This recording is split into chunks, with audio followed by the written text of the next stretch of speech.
10 ways to say no. Hello, positive peeps.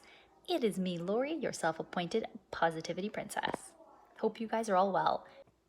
I'm here spreading positivity and happiness. Thanks for coming to my channel and for watching my video. I'm grateful for all of you, and I appreciate you. I'm going to ask you a giant favor. What is your favorite thing so far about my channel? I'd love to know. Is it my charming personality? The content? My engagement in the comments? Life is all about improvement, so help me do just that. Okay, now to the nitty-gritty. This video is called 10 Ways to Say No. Life is busy. We all have people to care for, tasks to complete, jobs to do, and personal goals to work toward. It's not uncommon to find yourself being asked for help. Some very common requests from others include, but are not limited to, a loan of money. Maybe to borrow something that you own, like a folding table or a lawnmower or some kind of specialized equipment. Maybe the request is to attend a party, an event, a happy hour after work. Maybe to help them move. Maybe the request is to use your larger vehicle to help them ship something or to move something. There are two kinds of people. Which one are you? In the world, the two kinds of people are takers and givers. If you don't know which one you are, then I'm sorry to say you're likely a taker. It's not a terrible thing, just let me explain. The takers are not bad people. Please don't get me wrong here. The takers are the ones who, when in need, they just automatically, by nature, look around for who can help them. This could be a great skill, actually. The givers are looking for opportunities to help someone else. So this actually works really well, like a give and take kind of deal. So below in the description, I have put a TED Talk called Are You a Giver or a Taker? It's by Adam Grant, and it sheds some light on this entire concept, so check that out. Also, I've also put a link to a quiz. I didn't create it, but it's about whether or not you're a giver or a taker, so please check that out as well. It's really, really eye-opening, especially if you're not sure. Check that out.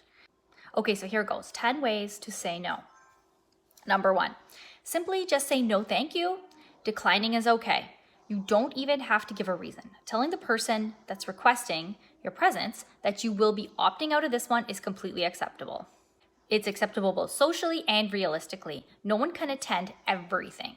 You are not going to miss anything just by being true to yourself. So don't suffer from that FOMO, fear of missing out. Get it out of your head. The second way to say no, take a rain check. This one's a little easier since you aren't simply declining.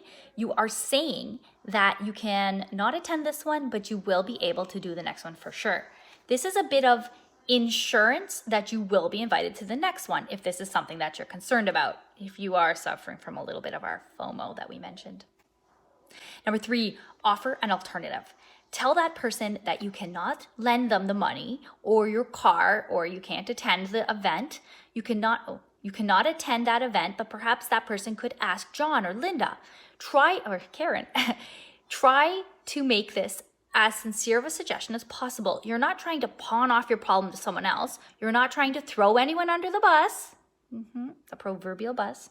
You are simply solving the problem with a suitable suggestion. You're actually helping them. You're actually giving them still. You can even make it sound like the other option is actually a better one, or more helpful, more suitable, more effective.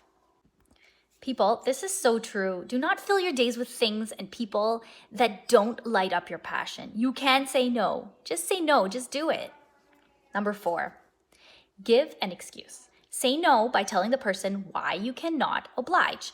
Tell them what your current existing plans are. Tell them why you cannot lend your laptop to them, or whatever the favor request may be. Perhaps you need the laptop for a project. Perhaps you've already promised it to your little sister. Give your excuse and stick with it.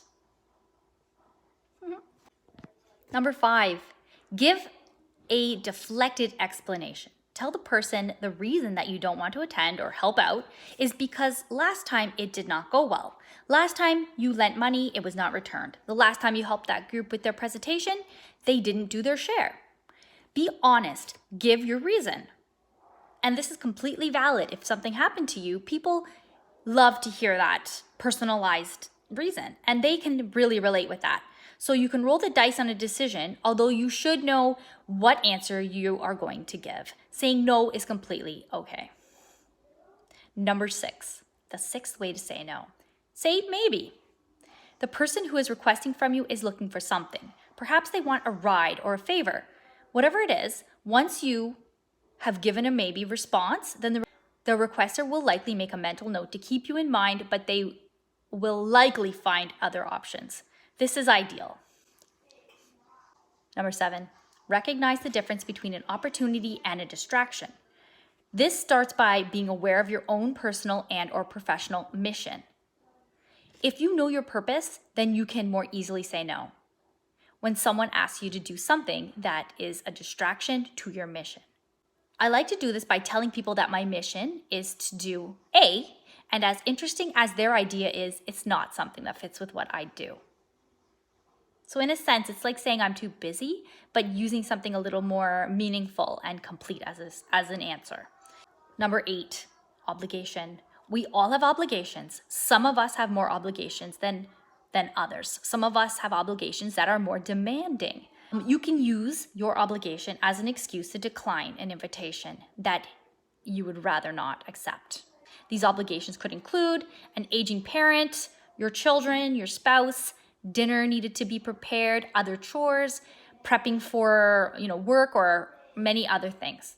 Just think and be creative if you have to. And I mean, some of this might actually be true. It's just, this is giving you ideas of what to actually say. I'm going to take a moment here just to ask you to comment below. Can you tell me the last time you wanted to say no, but you somehow couldn't? Maybe you felt guilty. Maybe you just couldn't think of an excuse, or maybe you're a people pleaser and you just kind of say yes a lot of the time and you aren't being true to yourself in a sense. Please comment below and let me know your experience with this. Okay. Number 9, the 9th way to say no. Just say, I don't do that. Just tell them that the request is something that you do not do.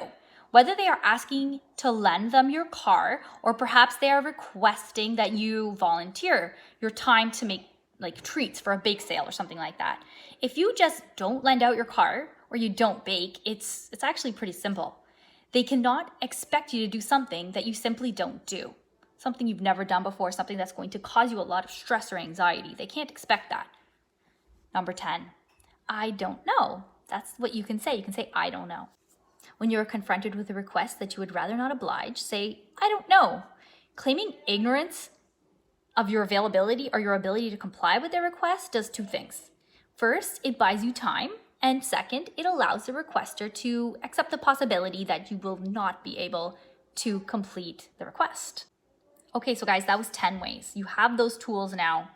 Now that you have the tools, you have no reason to do things that you do not want to do. Set up some guidelines for yourself so that you will find yourself less often in a position where you don't know what to do or what to say. Practice makes perfect, right, guys? Do not let people catch you off guard. Have a couple of one-liners ready. Saying no is okay. It does not make you a bad person. It does not make you selfish at all. It actually is a really good thing.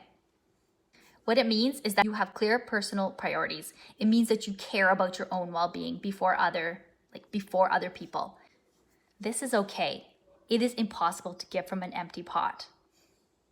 I like that. Giving constantly leaves you drained and empty. Just like in the example of a mother on an airplane, if the oxygen mask falls down, when they fall down, she is supposed to put on her own first. She cannot help her child if she's already unconscious, right? Here are some instances where someone may request something from you. What you're going to do is create a response in your mind that you can use in the future. So it's kind of like being proactive.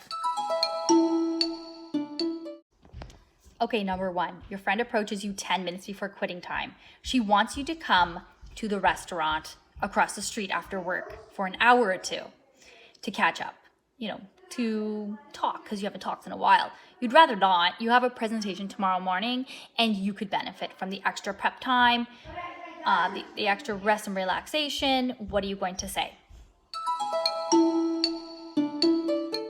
Number 2, the boss asks you to take an extra independent project. It will not result in more pay or promotion. You can tell that this is work that was designated for him by someone else, and now he is delegating it to you. This extra job does not fit in with your professional or your personal goals. What are you going to say? Number 3, you are on Instagram and a well-known company asks you to be a brand ambassador. This happens sometimes. You do not really have time for this extra work. How do you say no? Without burning bridges too. Okay guys, thank you so much for watching. I really, really appreciate that. Comment below a big idea that you are taking from this video. Did you have a favorite part by any chance? Please share. I'd love to know. Perhaps you have some other feedback. All is welcome. I really appreciate all of you coming and watching my channel. I really appreciate you. Thank you again. Have a wonderful day and be positive. Love you guys. Life is all about improvement. Life is busy. Life is busy. We all have people. Life is busy. We all have people to care for, tasks to complete, jobs to do, and personal goals to work. Oh my God. Life is busy. We all have people to care for, tasks to complete, jobs to do, and personal goals to look forward to. You know what? I just want to give up, but you're not going to.